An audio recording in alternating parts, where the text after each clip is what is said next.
Hashtag no music, no intro. We are back. Saints Block Party podcast coming at you. SBP brought to you by Precious Works LLC. And we are here on a Wednesday night coming at you. It is Senior Bowl week. Different this year if you listen to the show, in terms of the full contingent of SBP was not able to be at the Senior Bowl in Mobile. However, Ryan Wolf, my guy Ryan, aka Wolf, was able to go to today's Senior Bowl practice, which is day 2 on Wednesday. So we are going to talk about the observations that he saw from the prospects at the Senior Bowl, and we actually got to hear from Mickey Loomis and Jeff Ireland today in terms of their, they spoke at the Senior Bowl, and I was like, man, that's interesting. Like, we spoke, but then someone was like, because of Joel Thomas being like the head coach of one of the teams, it may be a mandate that they have to speak. So we're going to dive into that. We're going to dive into a thought exercise, or just discuss ways to help make the Saints become contenders, and in doing so, reflecting on last weekend's championship games on Sunday. But let's do some housekeeping, update some things. So if you are new to the show or what have you, we do a prospect of the week episode, in terms of us breaking down a prospect every week that the Saints potentially could draft. And we started it last season. Typically those episodes, in the past when we did it last season, are Patreon only, YouTube members only. And then after the draft, we release all those episodes. And we're doing the series again. This draft season, we've done Jordan Tyson, we've done Jeremiah Love, and then our last one was Peter Woods. And, we just talked about, I was like, man, we are putting like a lot of work into these prospect of the week episodes. Like, Ryan and I are watching at least 4-ish games of each player, all 22, and then sometimes even after that, I'm watching cut-ups of the player of other, potentially like maybe other games on YouTube that isn't all 22. Hours of work. And we were just like, man, like we want like more people to have eyes on this, because it's quality work that we're putting in. So going forward, for our Prospect of the Week episode series, what we're going to be doing is, for the first 2 weeks, they will be early access to Patreon only members and YouTube members. And then after the 2 weeks, it will be released to kind of like the regular audience and public who are not YouTube members or Patreon members. So we already re-released, I guess you could say, or released to the public, the Jordan Tyson episode. We'll be releasing the Jeremiah Love episode. The difference between the two episodes, Patreon only episodes and the, I guess, full release episodes, is that the full release episodes are going to be more condensed, meaning, and the exclusive episodes, there'll be actual film of the all 22 and certain plays that we're talking about and highlighting. For the full release, we're not going to do that. One, because we get demonetized, and secondly, any maybe like inside information, tidbits, what have you, may not be in the release to go to quote unquote the public episode. Those are just going to stay in the full episodes for the Patreon and YouTube members. So wanted to have that housekeeping put away, and I don't know, I'll leave it up to you, Wolf, in terms of if you wanted to start with Senior Bowl, what you saw there, or you want to talk about last Sunday's games and how they relate to the Saints. I mean, we can start with the Senior Bowl, just kind of get that out the way, because I know people just kind of, if people are tuning in right now, they just want to, catch up on what we heard or whatever. Since I only went one day today, I thought today would be a good day to go because it's Wednesday. It's the second practice.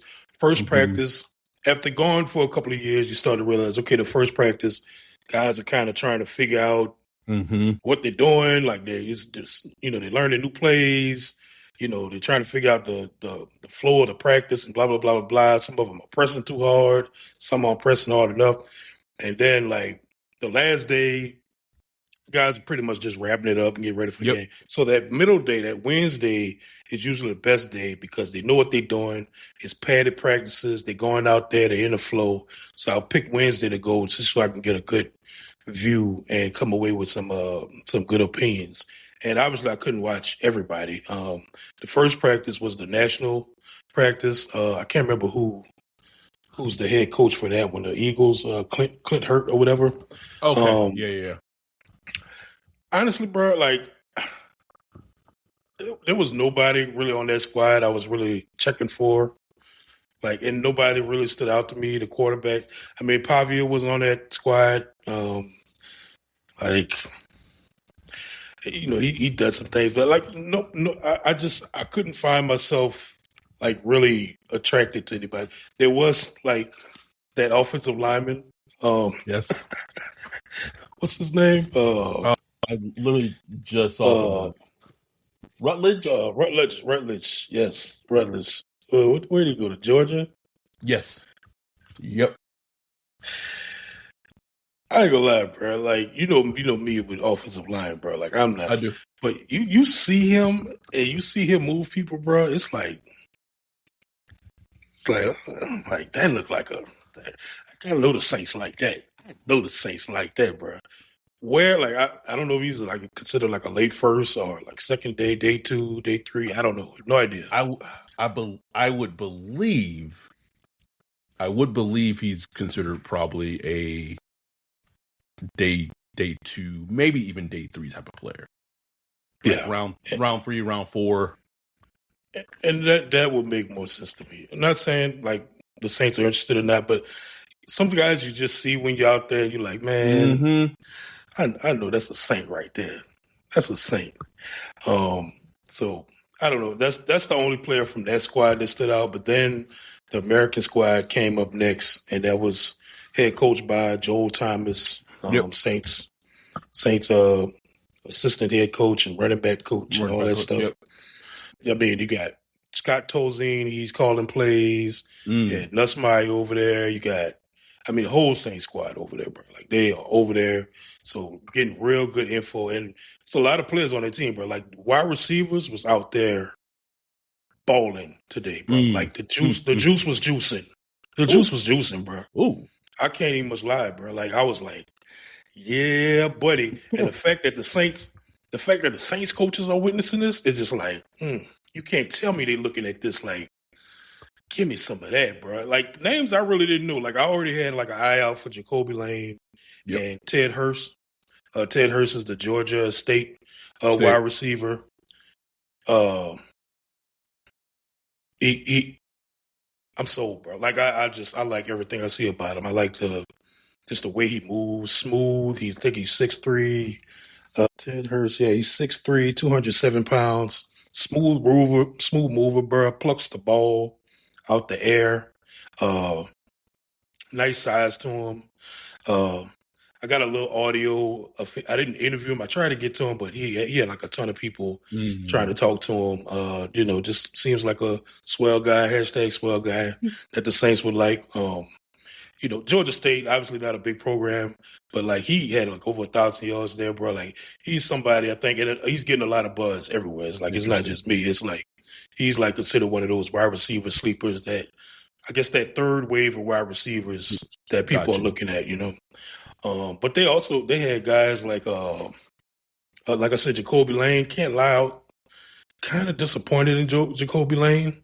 Interesting. I'm not going to be too hard on him, bro, like, because he did make like some good catches also, but he had a couple drops, and I was just kind of thrown off by like his frame. Like, I was like, man, this dude is like slim, like real slim waisted, just like a slim frame. It was just kind of like, I don't know if I like that. And I was like really high. He's 196 pounds and 6'4", over 6'4". Oh, so tall and lanky. Yeah, just lanky, bro. But he's a physical player. I watched some of his tape. He's a good player, really good player. But there's the talk about hey, can he separate? Those same questions we see every year for a lot of players. And honestly, it showed, like, especially in the one-on-ones, like, you had times struggling to separate. You know what I'm saying? But there were some other times on some of the design routes, he did get open very well and pluck the ball out the air and look good. That's an interesting thing because I think about to last year. One player prospect we actually talked to and interviewed last year that going into the Senior Bowl, I wasn't super high on, or like what I at least saw from his tape was Jaden Higgins. Because one of the things that like scared me about Jaden Higgins watching him at Iowa State, his ability to separate. Like he was big, he was tall. His ability to separate was a little worrying for me. And then when we got to the Senior Bowl, we get to Mobile, and like he wasn't separating like a whole bunch, in 101s and Mobile. And so like I was like, I just don't see it with Jaden Higgins. And Houston drafted him in the second round, and he went out and had a damn good rookie season, his rookie year. And so it's one of those things where, and I'd love to have like a sit down and talk with Matt Harmon about it, because if I remember Matt Harmon's reception perception for Jaden Higgins, like he was not like his reception perception, what he watched of him in Iowa State, like he was not the biggest fan of him because of the potential concern of his lack of being able to separate. But it hasn't been a problem for him in the NFL. So it's all like, if you just want to extrapolate that to a player in the draft, I think, Denzel Boston from Washington is another player that's like, yeah, like he might be, like he could be good at NFL, but he could also be like Xavier Legette or Jonathan Mingo, or like that archetype where the ability to separate is such a, detractor. I just wanted to also correct, because I know someone in the YouTube comments, because people are great about doing that. I love it so much. Rutledge went to Georgia Tech, not Georgia. Okay. So I just wanted to clarify that, because I know someone would clarify for me. Georgia Tech, gotcha. But you're right, man. And the thing about the separation thing, like it is important, but it is also so like scheme dependent. Yes. Like some schemes, some offensive schemes you get in, they could deploy a player like that, and they'll rarely see press man coverage and stuff like that, and they'll be very productive. And some schemes, they're gonna stick you right at X. And what Matt Harmon likes to say, the sacrificial X. Like, bro, you just go over there, you're gonna get press. Good luck. Good luck. Just hope you make it. You know what I'm saying? That's where like with a Jacoby Lane, for example, you wouldn't want to do that to him. Like just stick him on X and just like, man, because sure, that worked in college, but in the NFL, they're gonna take your lunch, bro. So you're going to deploy him on some rub routes and all kind of little stuff just to get him going. I think people might be, I won't say surprised, but maybe like a little surprised of where Jacoby Lane actually might get drafted in the draft compared to what maybe like people, I won't just say on Twitter, but like people who just think about him as a prospect. Like he wouldn't surprise me at all if Jacoby Lane got drafted like round 3, round 4. Like that wouldn't strike me in the least. No, same, bro. Like I agree, and I was somebody who was higher on him. I was higher on him yesterday than I am today. I'll put it like that. And I'm really trying not to like overrate a Senior Bowl practice. You know what I'm saying? Tough. It's tough, bro. It's tough when you put your eyes on. Like you imagine this being like a team. Like it's tough when you actually put your eyes on players. It just changes your view. You know what I'm saying? One player that I really had my eye on last season, and then when college football started, I forgot he even existed. But I forgot even while I was watching Notre Dame so intently last season. But a player that just jumped off the screen every time I watched him was Malachi Fields. Of like not this past season that just ended, the year before. He just made plays all over the field, and I just kind of like I was like, put that aside. Like he could be something, and then college football started this season, and I completely forgot he existed. Like, completely was not on my radar. And then you started talking about Malachi Fields. I was like, man, why does that name sound so familiar? Like, I was like, oh shit! Like that's a player last for a season ago. That's crazy. That's crazy. Yeah. And it's funny because I didn't know anything about him until we was doing our Jeremiah Love film study. Yeah, and I'm like, who is this wide receiver making these catches, man? Like, let me look him up. When is he coming out? And I saw his name. I'm like, okay, noted. Like, figure out look more into him. He's at the Senior Bowl, and another wide receiver on the American team. He had to catch it today, honestly. Like he had a catch where he got downfield. I think it was that Arkansas quarterback. Can't remember his name, but he kind of scrambled and just launched the ball up. And Malachi Fields just like did such an outstanding job just tracking the ball in the air. It looked like a ball that just wasn't going to go nowhere, but he tracked that ball and came down with it like a stretched out grab. Like it was just chef kiss. And he looked good. Like he looked good in the one-on-ones, running routes. Like not the most technical route runner, but like a good route runner. Physical. He looks the part. He looks like an NFL player. Like he looks like an NFL wide receiver. Jay Ball in the chat said the Arkansas quarterback is Taylor Green. Thank you. Any other players that stood out to you at the practice? Like I said, the wide receivers was balling, bro. Ted Hurst, Malachi. There's what was the Missouri wide receiver? Kevin Coleman Jr. Okay. Yeah, he's I don't know if the Saints would be interested, or he's like kind of a smaller guy, 5'11", 174. But man, he was running some nice routes, boy. He was running some nice routes, making some good catches. Just one of those type of receivers that will shine in a 7-on-7, yes, and the 101s and stuff like that. Like he's just one of them types that's just gonna catch your eye. That reminds me of Tez Johnson from last year. Exactly. Like that's a perfect example. Just eating them up on them routes. Yeah. Like, tight end that I really like, Sam Roche from Stanford. I just like the way he's like. He looks like the perfect complement to like a Jawan Johnson because Sam Roche, he's like a thicker tight end, big. He's what is 262 pounds, 6'5". Didn't catch a ton of balls at Stanford, but I think Stanford had like all kind of shit going on with their pass game, shit like that. It's a tough blocker, like stud blocker, bro. Inline tight end. He just looks like the complement to Jawan Johnson, a guy that could play inline. You could put Jawan Johnson in the pass routes and all that stuff, and and he could still catch and do everything that you want a tight end to do. And he looked good out there too. So Sam Rouse, that's a tight end that I would like just put a little pin by, like keep an eye on that one. Okay, I'm trying to do this because there's a picture of him when I just searched them up. Okay, I don't care. I'm just gonna do it this way. Like, okay. Hopefully I do this right. I don't know why the picture of him in the glasses is like just like the biggest nerd, bro. Like Clark Kent, man. Like, yeah, we know that's Superman under there, bro. Like, take those goddamn glasses off, man. We know who you is, nigga. We know who you is.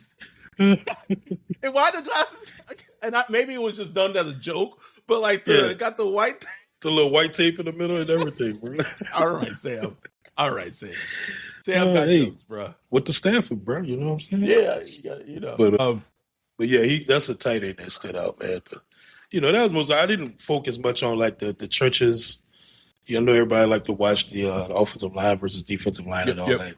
I'm only one person. I'm not about to sit and go back and forth. I want the juice, bro. I was looking at the juice. Running back. And it's tough because if you haven't been to the Senior Bowl, typically the O-line 101, O-line D-line 101s are going on one side of the field. And then you have the receivers, cornerback 101s going on the left side of the field. And then in the middle of the field, you have running backs going against linebackers. So like it is like that's why like it is a multiple person crew in terms of being able to, keep track of everything that goes on at the Senior Bowl. Yes. It's annoying, and you're trying to just see all you can. One running back I would point out is Mike Washington Jr. from Arkansas. Shout out to Cole, man. Cole came through and shout out to Cole, came through this cool dude. He's a longtime Patreon supporter. He pulled up, and he's real knowledgeable about college football. He was somebody that pointed me to Mike Washington Jr. He stood out all day. Like he's a big, just a big, fast, physical running back that just looks the part, bro. Looks like I don't know, like a Najee Harris or something like that. Not saying he's, could be like, like a Pro Bowl running back, but like just like a good running back. You know what I'm saying? That you could take day 2, day 3, or something like that. And as quarterbacks, nobody really stood out. Garrett Nussmeier, he looked fine to me. Like I was keeping an eye on him. He looked fine. Like he looked healthy. Looks like he's throwing better and stuff like that. Which the important thing for him is his health. Huge, bro. Huge. But other than that, man, that was pretty much all I got, man. Shout out to Ross Jackson. Chopped it up with them a little bit. Matthew Perez from NOLA.com. Dylan. So shout out to them. But other than that, man, that was it. My Senior Bowl week is done. I'm doing no more shit. Done. Did you get a chance to listen to the pressers that Loomis and Jeff Ireland did? Absolutely. What was your biggest, between both of them, biggest from Loomis? I mean, it wasn't much because Loomis don't say much. No, you don't say shit about it. Matthew asked him about like, hey, y'all trying to get juice for your young quarterback? Shout out to Matt. Hashtag new agenda, baby. I told him, I said, bro, keep pushing that agenda, baby. Loomis was like, well, every team wants juice around there. Every team wants to get built around their quarterback, blah, blah, blah, blah. So I don't know. You know what I'm saying? Whatever that means.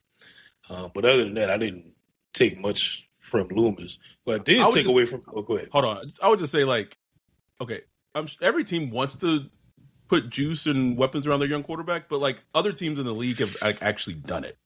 Right. Like that's like the caveat I would throw into that. Like, yeah, but teams like they do it, right? Like they do it. Anyway, sorry. Come on, man. Like you know what the hell we asking.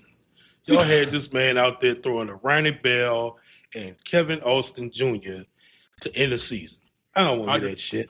Audric Estime at running back. That's like no shade to like Audric Estime either, but not at all. Shout out to Estime, but like, come on, man. Anyhow, sorry. Anyhow, the Jeff Ireland presser. Oh yeah, Jeff Ireland. What I did find interesting from Jeff Ireland is he talked about how the prototype for edge rusher defensive line has changed since bringing in the new scheme with, Brandon Staley and the 3-4 and all that stuff. So he did talk about, it's a different prototype. He said himself, like, Sean Ryan Nielsen days, it was big, powerful defensive ends, long, and, primarily power. He said, now that's changed. And he said it opens up more options for him with this scheme. Like, there's more options available in the draft, which I thought was interesting. It's like, very interesting. Yeah, like, so that's going to be interesting to just track like you do with the the prospect matchup, just how that shifts and shapes as these drafts go along. Because who they drafted last year, all they got was like Fidel, Diggs. And that's it. Like, so, and I mean, if it's on the D line entirely, I guess you would also throw in Vernon Broughton to that data as well.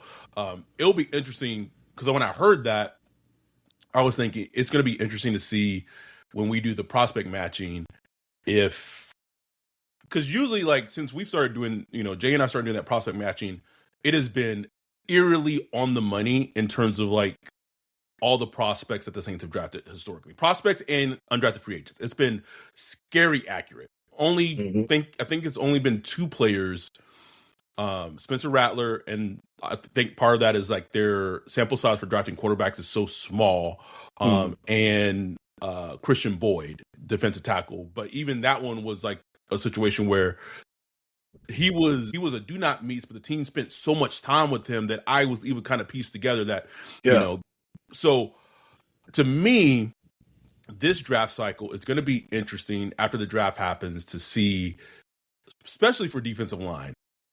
It's like holy, like I don't know how many, like I don't know, like I feel like that's like defensive tackle, defensive end is where the biggest like change you can see in the profile. Right. And I'm going to be interested to see like of people who like the players and prospects who matched in terms of their athletic profile and what have you, are there going to be more misses among those players? Like maybe, maybe there's a player who, quote unquote, per the historical data from going back to 06 till now, that has been a meets, or maybe opposite, like maybe they weren't a meets, but they end up drafting a player instead. The player that like I think about the most, and I don't know, the player I think about the most, honestly, is like a Ruben Bain. Mm-hmm. And we'll get into that. Trust me, we are going to have the Ruben Bain Prospect of the Week episode. But he's a player that I can tell people, just me and the work Jay and I have done in this prospect matching tool. And it's going to be interesting because I don't know if he's going to work out during the draft process. But if you potentially just go by we'll see what his height, weight measurables is at the combine. I would tend to be very confident that he would be a does not meets in their prospect for defensive ends that they've historically drafted going back to 06. And so is he a type of player that may make them like break the mold in terms of what they typically look for height, weight, 40 time, all shuttle, all that? It's going to be very fascinating to see. And I'm very kind of like excited of what the results may be. Yeah, man, I'm real fascinated to see. You can even maybe throw, like, I know someone said like David Bailey in the Discord. Like, nah, man, like if you look at David Bailey, like I'll say that he typically, like David Bailey's get off, like his first step is not something we typically see that the Saints have drafted from defensive ends historically, but like height, weight, the way he's going to test out the combine, like he's going to be a very stereotypical like Saints prospect at defensive end, like across the board. Anything else Senior Bowl wise? Not much else. Caleb Banks, the Florida defensive tackle, big, huge dude, didn't play much at all. I think he missed most of all this season. Missed like most of last season. I hadn't played a bunch, but like he's the buzz of like the Senior Bowl, just because. That's a Saint, nigga. He'd have missed almost two. He'd have missed a season and a quarter. Oh, bro. I'm just like, man, listen, keep an eye on that one, bro. Like that just sounds like somebody that the Saints would love to take, because they're gonna look at that size and that athleticism and like, look at this bunch of raw clay here we could take and mold, and Kakaha Part 2, baby, just the defensive tackle version. Ready for it. Buzz of the Senior Bowl, bro. Yeah, I think that's it for me, man. That's all the updates I got. Okay. So shout out to you for going, getting all those tidbits, all that, all that information, that news. And, so there's one more practice at the Senior Bowl tomorrow, and then, well, I guess technically there's two, but like no one's really ever there on Friday. And then the game on Saturday. Yep.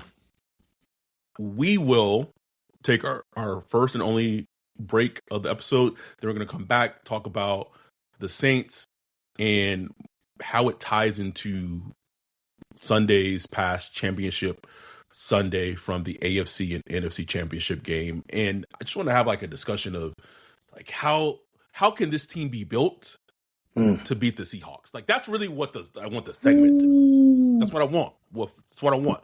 We will have that breakdown right after this break. Yo, what up, Wolf? What are you looking at? Man, I'm checking out this website. This site is cheeks, bro. In 2025? How do you have a crappy website? Couldn't be me. They need to hit up our guy Bijan with Precious Works. Precious Works offers to not only build you a website that's tailored to you and your customers' needs, but also to continue to manage and maintain it so you can focus on your business. Don't have much time? Precious Works is just what you need. No out-of-the-box stuff like Squarespace or Wix. Precious Works will create a site for you. You won't have to worry about plug-in updates, security, or things like that, because Precious Works will maintain all of that and be available to you 24/7. Bijan set up Saints Block Party podcast website for us a few years ago and hit it out the park. He also keeps it up to date and helps us anytime we want to add something new, like a form or prospect matching tool that we did for the NFL draft. It's like having your own personal developer, just a text or a call away. Precious Works has worked with everyone from small businesses to large firms, So no job is too big or too small. If you're in the need of a website or you currently have one, but you want to upgrade it, give Bijan a holler at Precious Works. You can get with him at Bijan at Precious Works, BIJON at precious.works, or go to precious.works for his website. Make sure to tell him Saints Block Party sent you. We are back, and this is going to be such a fun, interesting conversation. Watching AFC NFC Championship games. Well, I didn't watch pretty much none of the AFC Championship game, but this thought was in my head of as the days pass, of what needs to be done essentially for the Saints to be able to contend with a team like the Seahawks and the Rams. You throw the Rams in that as well. And I want to just have a thought exercise, is watching those four teams this past Sunday. One thing that stood out to me is that each team schematically from their head coaches have and had schematic advantages where they go into games where when your head coach is Sean McVay, you have a schematic advantage. When your head coach is Mike Vrabel, you have a schematic advantage. Sean Payton, the same thing. Mike McDonald, in terms of the defensively, there's a schematic advantage. Every team in the Final Four has that and has it in spades. So we're waiting to see where Kellen is on that tier. I would say right now, probably in the middle. Just based on what we saw for one season. Not that elite level schematic advantage, but you only got that up tempo, boy. We're gonna go fast now. Go fast, getting lit up by Nick Rory, bro. But along with that, let's use the Seahawks as an example, and it's been talked about. I know we use the term ad nauseum a lot on this podcast, but it's an appropriate term. They have a defensive personnel schematic advantage. They drafted Nick Amawari in the second round last year, or last April, and because of that, and obviously the defensive line they've Trey's drafted, and they added DeMarcus Lawrence in free agency. This past free agency, they took Witherspoon 4th overall, but adding that safety to their defense essentially allows them to stay in their nickel defense the entire game.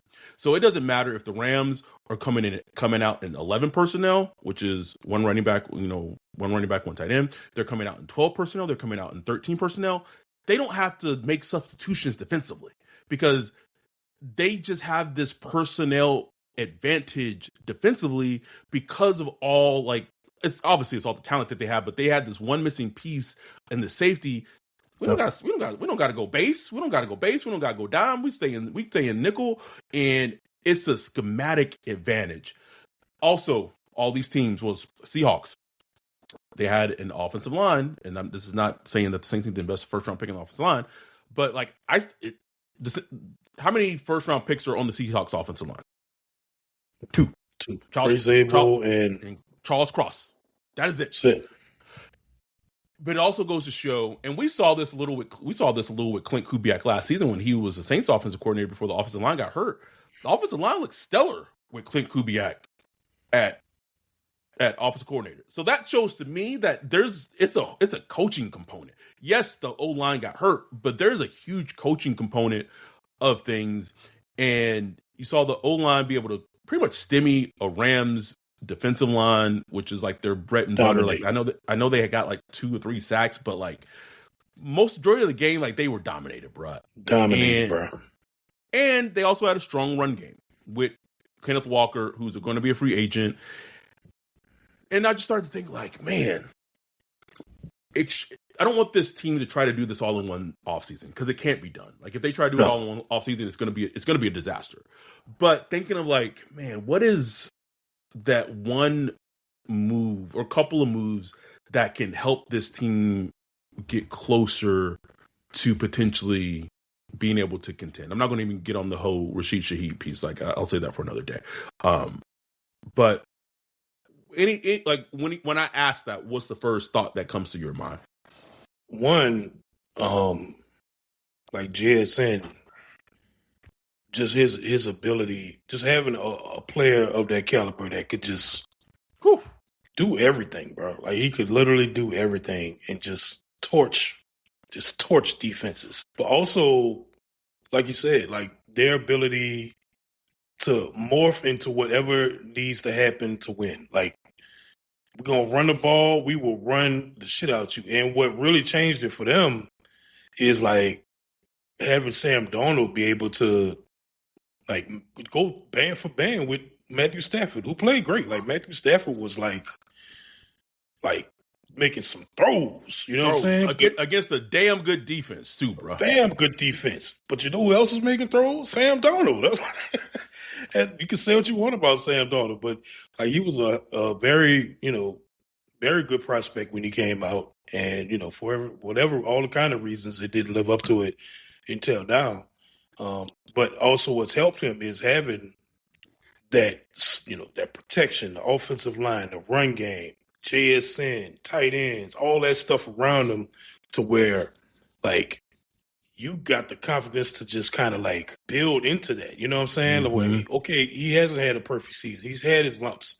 But when the moment counts, you in the NFC Championship game, he's able to rise to the moment and get those things done. So really it's about building enough team around your young quarterback so he can grow and grow and grow and grow to get to the point where you could find those moments to where he's playing clutch. He's gone band for band with Matthew Stafford and stuff like that. So really it's just about having that team, man. And I don't want to give too much away, from our Prospect of the Week episode, but like I'm thinking of it, let's say there's 4 players, and if you watch our Prospect of the Week episode, like you'll see what our actual cloud is. But let's say there's 4 players that the Saints could add at 8 that could. I'm going to do this exercise of doing a player in free agency and a player in the draft. So I'm going to give you 4 players in the draft that they could add at 8. Let's say they're all there, that they could draft one of these players. Caleb Downs, Jeremiah Love, David Bailey, and I'm going to throw in, I don't know, let's throw in Delane in the equation. That's the 4 players I'll give you.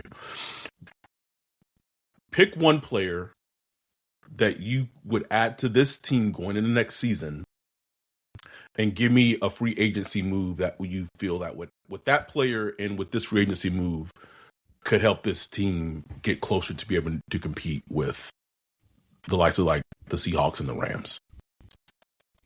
Out of those 4 in the draft, I probably go Jeremiah Love in the draft, and then free agency. Oh, boy, that's tough. It is.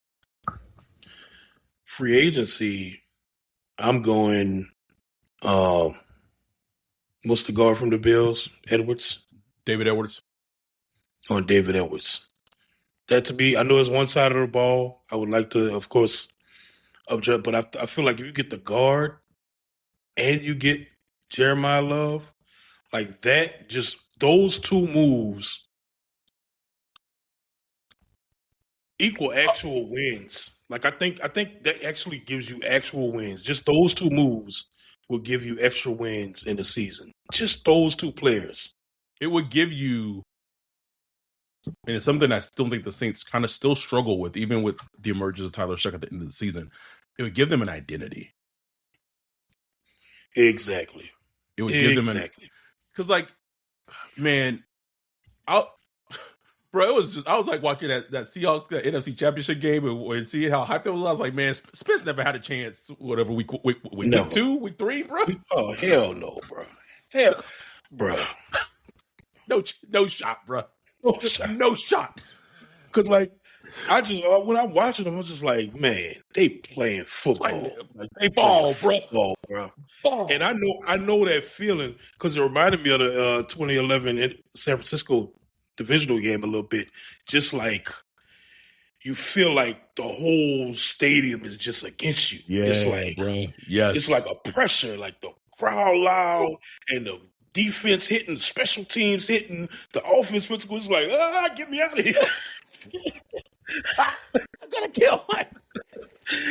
Like it just throws you back. Like you can see it with the Rams. Like even though the score was close at first, it's just like whoa, like whew, we got to settle down and get through this. And then they did, just like the Saints did 2011. But we're not gonna rehash that. But it's just like when you build a team, when you build a team like that, and we've seen the Saints beat those teams sometimes where the Saints come out on the opponent playing at home, prime time in the dome, Drew Brees, and the opponent come in and they just like, whew, we like it's not even through the first quarter, and the opponent just it's like, over, man, bro. It's done. It's done. I want that back, bro. Ooh, I want that shit. Ooh, those were some good times, bro. Good times. Like we haven't had. Well, I guess it was what was it? Like the CD Deuce interception against Tom Brady, what have you. Even that game, but like we just had, and also it was, what was it? It was the Saints Sunday Night Football game where the Bucs didn't score. Like we had that recap. Those like the last like since we did the podcast. Like that's been it, bro. That's been it. I mean. I guess the peak had been like up to this point had been like the Dallas game last year. The Dallas game. Those first 2 weeks, Wolf. Just that feeling of seeing the opponent, third quarter, and they're just sitting on the bench on the sideline, like, I'm just ready for this to be over. Two things. So I wanted to go. For me, I would say, and it's a little tricky because I don't know if he's actually going to be free, and but I would say I would go Caleb Downs, and I would also go David Edwards. The reason I would go Caleb Downs, and we'll get into that deep in our Prospect of the Week episode, is the things that I think he could transform the defense to be with Brandon Staley coaching him. When you have someone like Brandon Staley who has played with, or has coached a Jalen Ramsey in his prime, who similar player, but Jalen Ramsey is like a much bigger, thicker player. A Derwin James, also a bigger, thicker player, but like true star players on the defense where you can move them literally all over the. And for me, I felt like just in coaching, I felt like Brandon Staley, like in terms of the coaching advantage, coached better than Kellen did this season. So I want him to have the toy, at least in terms of the draft. And then with David Edwards, he just comes in, solidifies left guard position, right guard position, doesn't matter. And then, you could, add a running back later in the draft. They can maybe sign a running back in free agency, what have you. That's just me in terms of, how this team could get back to being able to, compete and contend. Someone kept, go ahead. No, I was just saying the Saints got a lot of work, bro. Like you watch Seahawks versus Rams. It's like, boy, we got a long way, nigga. Long and way. I tweeted out like the Seahawks draft picks since 2022. The boys been drafting, bro.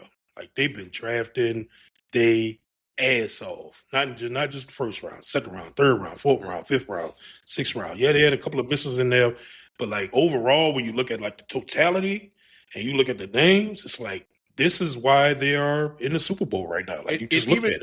Even a player like Tariq Woolen, who like they tried to trade at the trade deadline or whatever, he's a free agent this offseason. Guess what? He's gonna get paid. Like there's a team that's going to pay him to be a starting corner, and so it just goes to show how crucial and important drafts are for teams. Like we saw it with the the 17 draft class. It completely changes your identity as a team. And we're seeing early signs of that, with last year's draft, obviously a big part of that is because there's this hope that yes, there's the hit on the quarterback, franchise quarterback.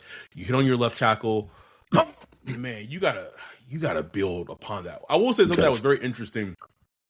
I don't know if you heard this on the last NFL Daily episode, but kind of hearing Matt Ryan, now the president of football operations for the Falcons, talk about how a young stud running back was such a huge thing for him when he was a young quarterback, knowing that he could, Michael Turner and talking about, obviously with Penix and Bijan Robinson. I was just like,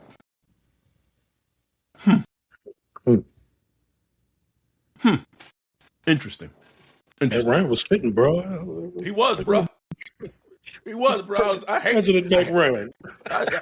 I kind of hated it a little bit. I hated that shit. We got 34 concurrent viewers on right now, 175 views. Thank y'all for joining us on a late Wednesday night. So two people have mentioned this, and it was posted like 3 or 4 times in our Discord today. But Carnell Tate saying on, I believe it's the Downs, Josh Downs or whatever podcast, that he wouldn't mind catching passes from Tyler Shuck. Right. I'm going to say this. To hear players say that shows you just one, how bad things were during the DA era of the Saints. Because I don't know if people remember this, but there was a clip that was out there when they were interviewing the LSU players a year ago, or I guess technically 2 years ago from the draft. So Jaden Daniels, Malik Neighbors, Brian Thomas Jr., and they were asked about the possibility of staying in New Orleans or staying in Louisiana and playing, and their reaction was like,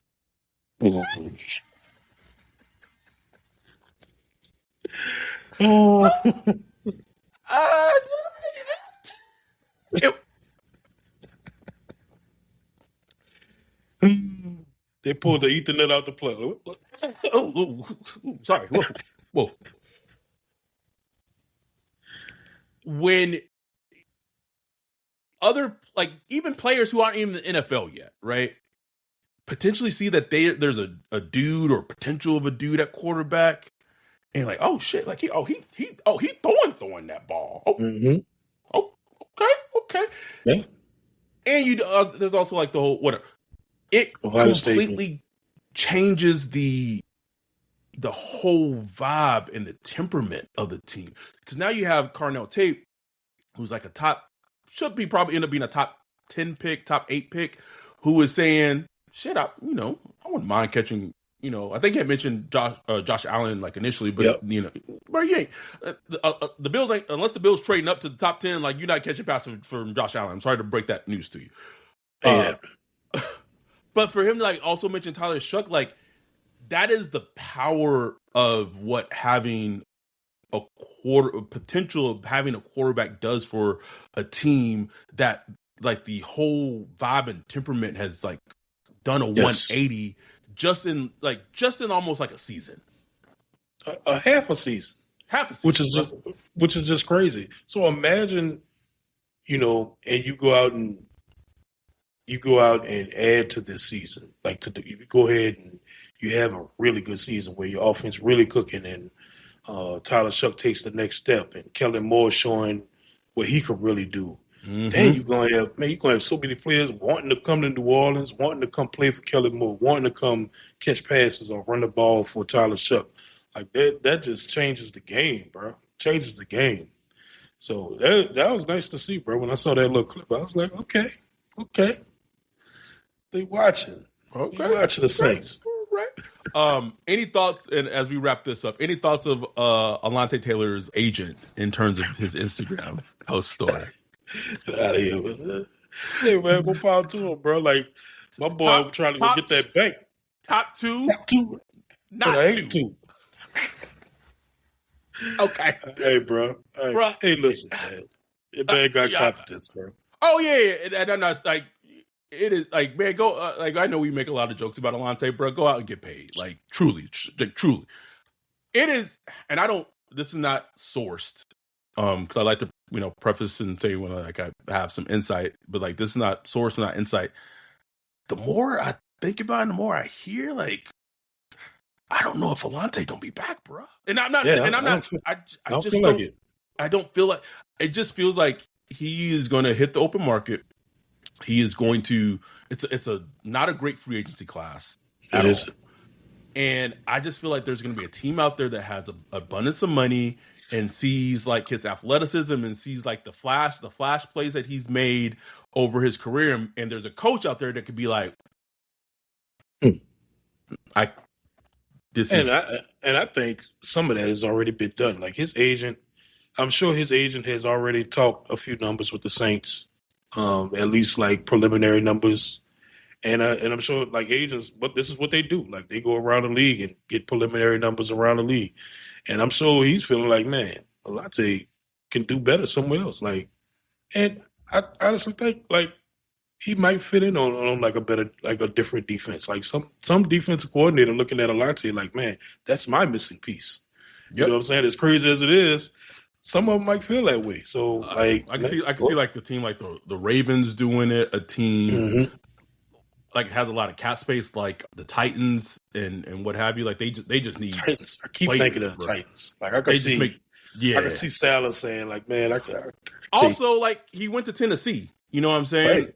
So let's say someone in the chat said Alontae wants to Hemisphere says Alontae wants to be a cornerback. He isn't coming back to New Orleans.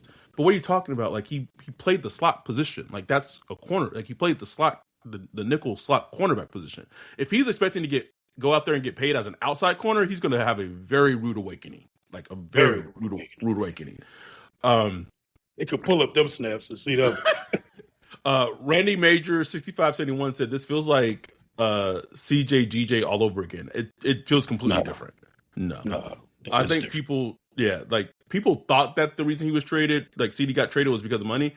It was because he was challenging DA. And had an outstanding training camp. Challenged DA and was basically like the shit you calling like this shit ain't like be better. And DA didn't like being challenged and he got traded. It had nothing to do with his impending payday at all. Nothing at all whatsoever. Dante said, "Come get him, Joe Brady." Joe Brady, head coach of the Bills, man. Whites just keep on winning, Ryan. The Whites just keep on winning, bro. Like I winning, bro. Yeah, undefeated, bro. Their record in life is undefeated. Wolf.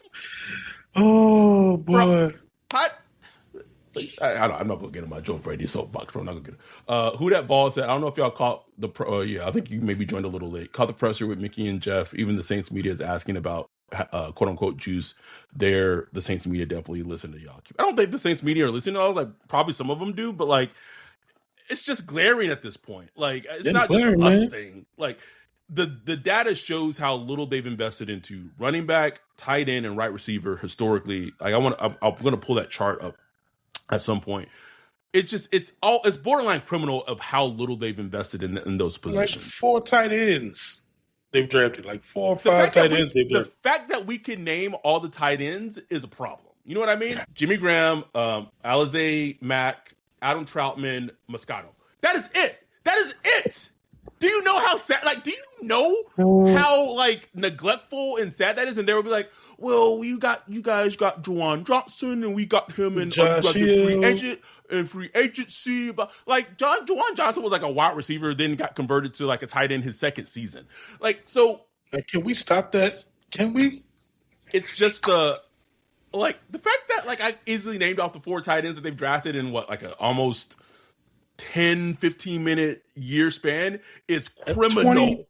Since 2000 or something, bro. Like that's crazy, man. It's insane. Criminal. That is insane that they refuse to draft.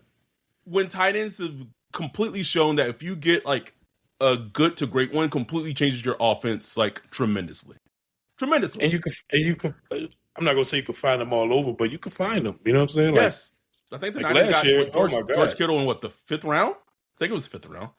Like, and I don't want to bag on Vernon Broaden or what have you, but I would just say, or maybe he got drafted before before Broughton, so I would have to check it. But I would feel much different about this offense if the Saints had Gunnar Helm instead of Brendan Broughton. You know what I mean? Like, yeah, whatever. Anyway, someone said something about a Trey Green next year, please. That nigga's stud, bro. I'm not even an LSU fan. That nigga's Trey Green. Stud. He's a tight end at LSU. Oh, yeah. Nasty, Wolf. Nasty. I'll just say about Green, I think he might be on the Saints radar. I'm just going to leave it at that. Leave it at that, bro. Just that. Give me. Anyhow, we appreciate y'all tuning in on a late Wednesday night. We wanted to get to y'all, recap the Senior Bowl, talk about potential moves that can be done to help this team get closer to contending and competing at a high level. And this weekend, I don't know if we're going to do it on Saturday or Sunday. We'll figure it out. But this weekend is going to be our man, let me check the poll. I'm pretty sure it's Caleb Downs. I'm pretty sure there hasn't been so. Right. That should say Carnell Tate. I'm gonna be upset, bro. Let's see.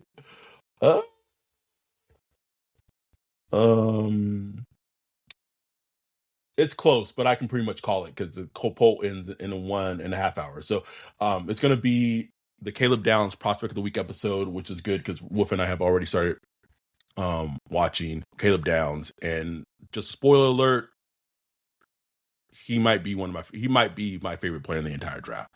And which is insane to say, because he's a safety. Like, that's like insane to say. But that's going to happen this weekend. Is that good? He is. That's going to happen this weekend. It's going to be Patreon only, YouTube member only for 2 weeks, and then it's going to be released to everyone after the 2 weeks. Who That Ball said, thoughts on a tight end in free agency like Chig Okonkwo? I have been told that you don't need to be thinking about Chig Okonkwo as a free agent that might go to the Saints. I asked about it like a month ago. That's what I was told. So I'm going to be, and as we wrap this up, I'll say I'll be interested to see if this team is going to be able to get offensive players to come to them, and even if they can't in free agency, maybe they can just by way of trade. But I do get a sense that there's a lot of players in the league that have high respect for Brandon Staley. So it would not shock me at all if this team gets some like good defensive players, maybe like more than offensive players and what have you. But yeah, man, wouldn't surprise me. I mean, players seeing like Chase Young, like turning his career around and stuff like that means something to players, bro. You best believe it does. Like Chase Young, then you had like rookies making plays, and Jonas Sanker and Quincy Riley. Say what you want about Kool-Aid, like he had probably like as a whole like a decent season. Like I think his inconsistencies. And Cole was talking about that. Like if the Saints had like one like dog cornerback, like that number one dog cornerback, and like slided Kool-Aid down to two, to like the two, you'd feel completely fine about Kool-Aid. You know what I'm saying?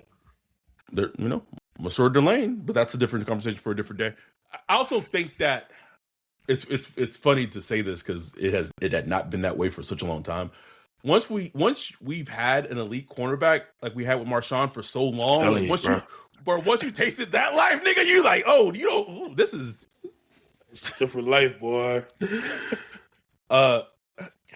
So I keep wanting to wrap this up. Then questions in the chat. EVTAR 816 said, trade Rat for a defender, a cornerback 3 or a defensive end 2 or 3.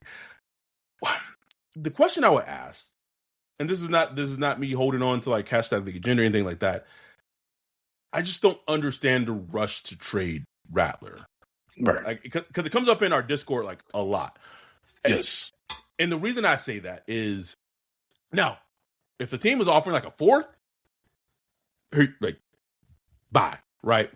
Because you drafted him for a 5th, so you're getting a return on that investment, but it is just difficult to find a quarterback that can come in and run the offense decent to well if your starter goes down. And say whatever you want to say about Rattler throughout the course of the season.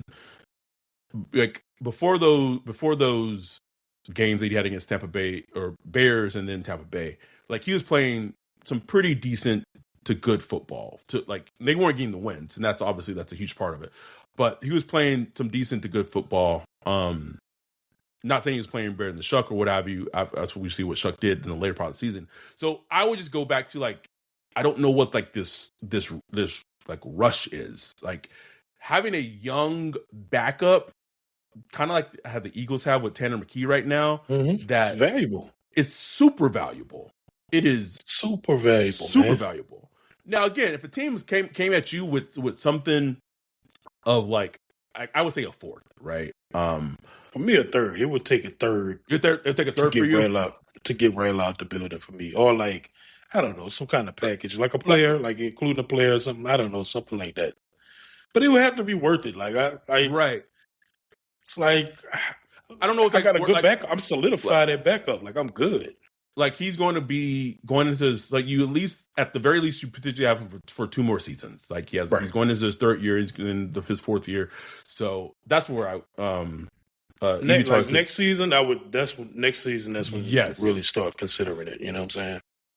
Don't get me wrong, I love Rat, but if someone offers that, do you think it'd be worth it? I guess it just depends on who how much is it? Like, I don't know, like a team I think about for Rattler, and I don't know if it would work, but like the Vikings make a lot of sense. Mm-hmm. Like if he went to Kevin O'Connell, like, and I don't think they would do something like this because I don't think it would make sense. But I know that like Dallas Turner he's turned his career around a little bit, but he's been like a very disappointing player. So like if the Vikings were like, hey, do you want Dallas Turner for Rattler? Like, all right, bro, like, let's go. Bye. You know what I'm saying? But like it would legitimately like need to be like worth it. And I'm not rushing him out the door and I would also say, like, in the Saints, and he got super lucky in terms of like him being able to sit healthy last season, but you know, Tyler Shuck has like an injury history, and so he like does. So that's where, and he runs the ball. Like, he runs the ball. He does. You know, we saw Jackson Dart get hurt numerous times this past season because of Bo Nix. That. So like Bo Nix out of you know what I'm saying? Like, it happens. Yeah.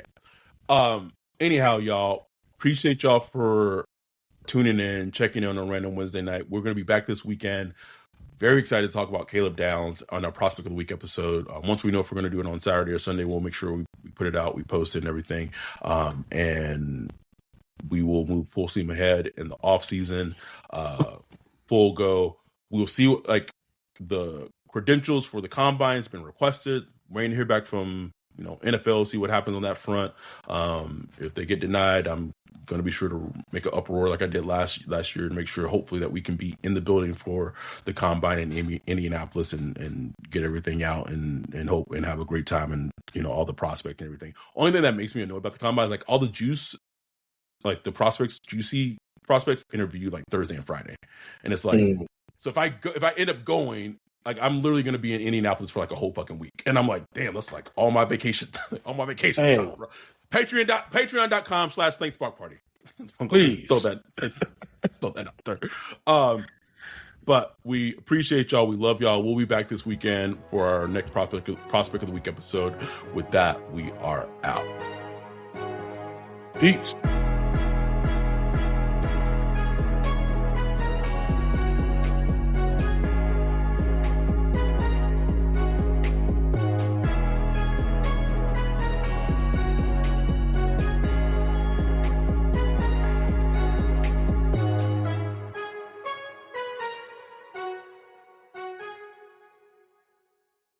If you're a podcast host, listen up, this one's for you. My name is Allie Jackson. I'm the host of Finding Mr. Height, a dating and relationship podcast that I've been doing for 4 years now, sharing my positive and practical approach to dating that's built on my own life experience. And I wanted to share another experience that I've had, my secret behind monetizing my show. It's called Red Circle, and I was just telling my colleague about how much I love their platform. With Red Circle, not only am I getting a seamless hosting experience, but I also love the support I receive in ad sales. It's not just typical ad sales either. It's targeted targeted opportunities based on my show and my life. And the platform is super simple. You just set your preferences and Red Circle matches you with sponsors that align with your show. You can vet every opportunity and their platform gives you great analytics. More recently too, my Red Circle team has brought me opportunities outside of my podcast on social media to really augment the podcast partnerships, bring them full circle. I just can't recommend them enough. If you want to give it a try, go to redcircle.com to get your free trial. That's redcircle.com for a free trial.